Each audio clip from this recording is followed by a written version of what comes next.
kidding me? Are you kidding? We're going to let Rosie see her. She doesn't have all her shots. That's fine. Rosie's not sick. Oh. It's only a problem if the dogs are sick. Oh, okay. Yeah, because I was like telling my son. Vaccinations don't guarantee anything either. Oh, really? You could get your little puppy vaccinated, and if you bring it around a dog with parvo, it's going to get parvo. Oh. Vaccinations don't guarantee shit. I mean, I know it makes us feel nice and cozy, but I mean, millions of people got the COVID shot and still got COVID, didn't they? What's up, guys? Welcome back to the channel. That was an intake for Miss Stella, who I've had for like coming up on 2 weeks now. She's a little mini dapple dachshund. Absolutely phenomenal little dog. We'll talk a little bit more about Stella here in a minute. But that last clip right there, listen, guys, that's just like my personal opinion. I don't suggest anything to people as far as like the whole vaccination thing goes. I think our dogs, just like our people, again, this is just my opinion. I think it's an excess amount of recommended harpoons. Okay. I don't think they need quite as many. I don't believe that they're all effective. I'm not anti-vax. I don't want to say that too clearly because I don't want YouTube to completely demonetize me. I'm not completely anti-vax, okay?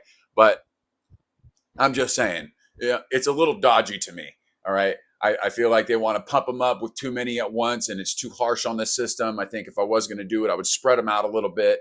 And at the end of the day, my main point of emphasis is it doesn't guarantee shit. Okay, there's no guarantee whether you get them or whether you don't. One thing or another is going to happen. Does that make sense? So do as you will with that information.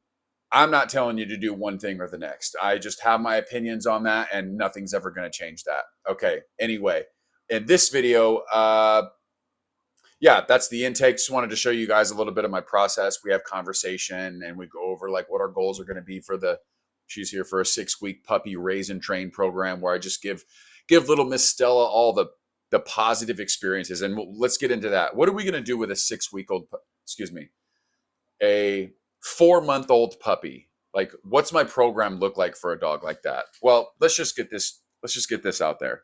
This is a completely blank canvas, and I'm honored and privileged to have the opportunity to be a part of Miss Stella's life. And it's not overly complicated. There's really not a whole lot you can do, right? Positive experiences, first and foremost. Potty training, engagement, hand feeding, shaping, luring, crate training. That's it. Like at a certain stage, these particular individuals want to get her harpooned, and then I can take her out in public. That's fair enough. I honor and respect that choice. Would I personally wait till I got all my dogs harpoons to take them and expose them to the world? No, because I feel like there's a far greater risk of having an under-socialized, underexposed dog than her actually getting sick. I'm just not going to bring my dog around where a bunch of other sick dogs have been. And you'd be like, Chad, how do you know a sick dog has been there or not? Hey, I don't. But it's still a risk I'm willing to take because I'd rather expose my little pup to things early on than not, in fear of them getting sick. It's just my personal preference. You guys can get mad at me in the comments all you want. That's just how I think, and nothing's ever going to change that. I'm not telling you to do one thing or the next. I'm just telling you how I feel about it. So that's it. That's literally all we're going to be doing for the whole time that she's here. She's going to be the same exact little puppy. No, okay, corrections wise, she jumps up on me and she begs for my attention a little too much because I don't want her to turn out to be like a super overly pushy dog for attention. Well, just kind of nudge her off of me when she starts jumping up on me a little bit too much. And another thing that I'm doing is because she's so small, I really want her to understand that feet are a boundary. So I do a lot of dragging of my feet. If she runs in front of me, I kind of I don't kick her, but I kind of nudge her off to the side because I want her to know that feet suck. Being around feet suck. And I kind of want to create this little boundary around feet so that, from what I understand, they have a grandpa in the household, a grandma, I forget which one.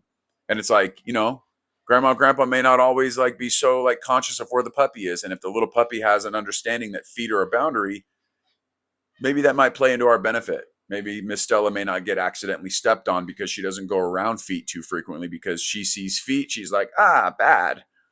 Does that make sense? What else? Exposure to my dogs, positive experiences with my dogs. My owners have been, I've been posting, I'll post a few videos of my, of her interacting with dogs after this. And also I'm going to show you a little bit of something, because look, I'll take precaution. It could get a little dirty around here and I don't know it. So I still take precaution, and I've got a specific spray, and I will show you guys what spray it is, show you guys my rig. Matter of fact, I feel like I've been jabbering a little bit too long. This is the intro. My name's Captain Chad. I've been a dog trainer for 8 years. If this is your first time here, I got dog content for days. Go check out the rest of my videos. Leave a thumbs up on the video if it helps, or if you enjoy watching the content. Yeah, like the video, subscribe to the channel if you'd like. If not, makes no difference to me, even though it does help me a lot, actually. Shows YouTube that, you know, hey, this guy's not so bad, you know, and show it to more people. So helps me a lot. Appreciate you guys. And let's get into the rest of the video. Okay, so what we're dialing in here, this is 12% food grade hydrogen peroxide, which is going to kill bacteria and shit like that. And I've got my trusty dusty Milwaukee sprayer. And I'm going to have like a designated potty section for this little puppy, because obviously potty training is going to be a huge part of this little puppy's program. This is like my raise and train program, where the people bring me the dogs as puppies, and we just give this little puppy the best head start into life. Positive experiences, like you heard me say in the conversation with sweet Miss Veronica there. And I just want to make sure that we're being as sanitary as we possibly can. Now, granted, I don't take sick dogs here, like I had mentioned to Miss Veronica, but you never know. Right. And then we're talking about the vaccination thing. It's like, it's one of those things. Once again, I'm absolutely sick to my stomach that my mic died. Really sorry about that, guys. So here I'm probably just talking about how absolutely fucking money my little spray rig is by Milwaukee. It's completely battery operated with a little M18, John. I think it's like a couple $100, dude. I got it from Home Depot. Literally a lifesaver. I don't only use it to disinfect areas with this food grade disinfectant. Food grade meaning that, like, if a dog ingests it, even though I will wait for it to dry, like, it's not going to harm any dog at all, even if they eat it. I use it for weed killing as well. So, but I completely cleaned out my rig before I put this stuff in there, obviously.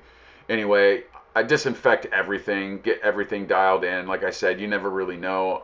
This is where I have my adult dog, so I know there's no sick dogs been in this area, but just as a precaution, we're making sure that we spray everything, including my turf there and shit like that. I need to get a better mic. I'm sick to my stomachs. Don't hold it against me. What are you, the cops?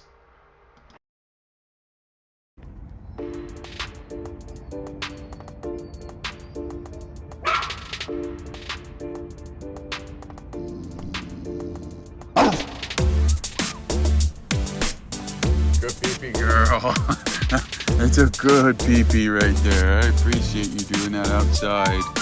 Yes, I do. You gotta show it to her so she can see it. Way over. Good. Once she gets to the other side, put the food bowl down. Say yes. Yes. Perfect. That was really good.